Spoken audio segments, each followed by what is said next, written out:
Hey guys, what's up? Arvin here now. Today, sa video na to, ang ipapakita ko naman sa inyo is another budget-friendly laptop para sa mga estudyante or sa mga work from home dyan. Ito na, KUU or Kuu Xbook laptop.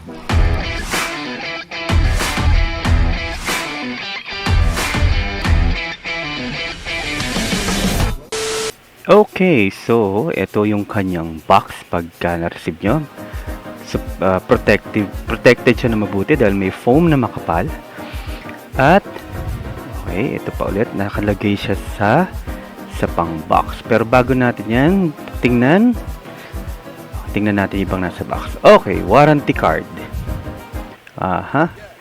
So, may warranty card siya. I'll be honest, hindi ko alam kung saan yan i-claim just in case na may mangyari sa ating laptop. And ano to, manual. Okay, so Russian pala yun. Akala ko ABCD. Pero meron din naman siyang English na translation. At itong box, ano ba to? Tignan natin. Yun. Dito, ito yung kanya, may libre na gaming mouse. Wow. Natin. Okay, maganda naman yung quality, pero yun nga, syempre free, what do you expect? At ang kanyang charger or adapter, so 100 to 240 volts and 50 to 60 hertz, so pwede. Okay, at may libre siyang mousepad. Although, maganda rito, wala namang brand na nakalagay, unlike sa Teclas. Okay, so tignan natin, meron pa ba? Another thick foam ulit. So, wala na, yun lang. Yun lang ang laman ng box. Okay, so tingnan natin ang laptop itself. So, nakalagay siya sa isang brown na packaging or paper. Parang recycled paper siya. Okay, tapos may paulit na box. Well, actually, itong box na to is binuksan na upon receiving sa delivery just to make sure na laptop talaga yung laman. But ito na. Okay, so ito may kasama din siyang laptop na bag. So, tsaka magaan na. Okay. Ayan.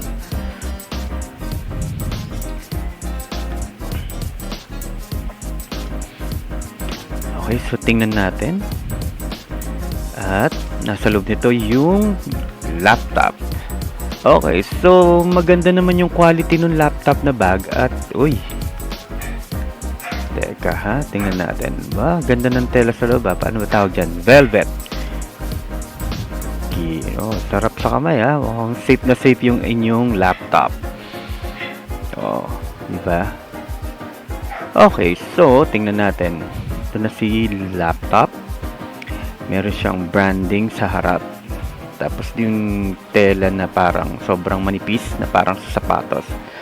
Okay, ito yung laptop itself. Yan, ganda. Simple lang, manipis. Okay, so ito yung ilalim. Tingnan natin. So wala siyang mga butas or air vents para pumasok yung hangin. So meron siyang charging port, USB-C na may parang bintana or parang para magmukhang maliit or maging seamless yung itsura niya. So andyan yung charging port, USB-C at mini HDMI port. At sa ilalim, ito yung expansion slot na alam ko, pwede ka maglagay ng M.2 na SSD just in case na mabitin. Sa gilid na to, merong micro SD, another USB-C na merong parang port. At, teka, tingnan mo, nilagpasan ko yung headphone jack, di ko nabanggit. Tapos may sticker siya sa harap. Ganda, well, if pwede mong tanggalin yan just in case na, gusto mo lang na walang tatak. Ganon. Try natin yung one finger lift kung pwede. Hindi pala siya pwede. Okay, so the usual. Buksan natin. Yan. Okay, so umaangat yun sa gilid. So mamaya papakita ko sa inyo kung ano itsura nun. Yan. Okay, full size keyboard. Although wala siyang numpad. Yan. Maganda rin naman yung yung keyboard, chiclet type siya. At in fairness, walang flex sa gitna kahit diinan mo. Yun, may mga grills sa harap para sa ibabaw para sa speaker. Yan, ayun no. So tingnan natin.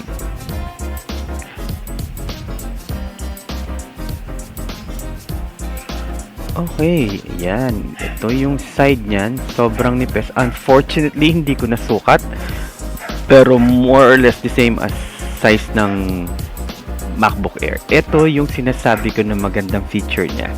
Pag binukas niyo yung LCD, umaangat yung ilalim. At pag diniinan mo yung gitna, hindi siya nagpe-flex, which is good thing. Lalo na kung medyo gigil kang mag-type.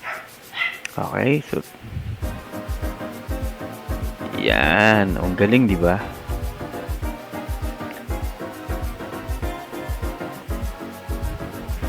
Okay, ito naman yung keyboard niya. So may similarity siya sa keyboard ng Teclas F7s at ng MacBook Air. So chiclet type siya.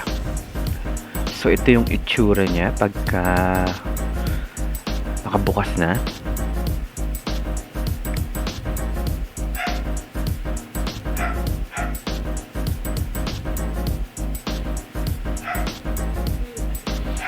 Okay, so meron siyang plastic cover sa LCD or sa screen. Kaya lang, dahan-dahan sa pag-angat kasi nakasiksik siya dun sa may gilid. So may posibilidad na mapunit mo yung plastic. So hindi ko na siya bibidyohan muna. Gagamitan ko ng dalawang kamay ito. At ang kanyang connector, power adapter. Ang no-notice ko lang sa kanya, pag sinaksak mo, walang kahit anumang ilaw or indicator para malaman mo na nagcha-charge siya. Okay? And this is the first time na pinlug ko siya after nung matanggap namin from the delivery. And ang maganda sa kanya is yung screen. Kung makikita nyo, non-reflective. Meron akong ring light tapos hindi siya nagre-reflect talaga.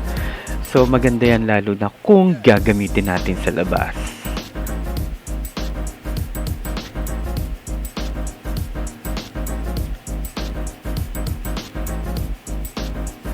At ayan, may nakita ko na parang kung ano man yung parang masking, parang scotch tape na nakadikit. So tinanggal ko na rin. Okay. So mamaya ipapakita ko sa inyo kung ano ang itsura ng webcam niyan. Please don't expect too much kasi nga nasa 12,000 pesos lang yung binayaran natin. Pwede na. Testing sound. 1, 2, 3.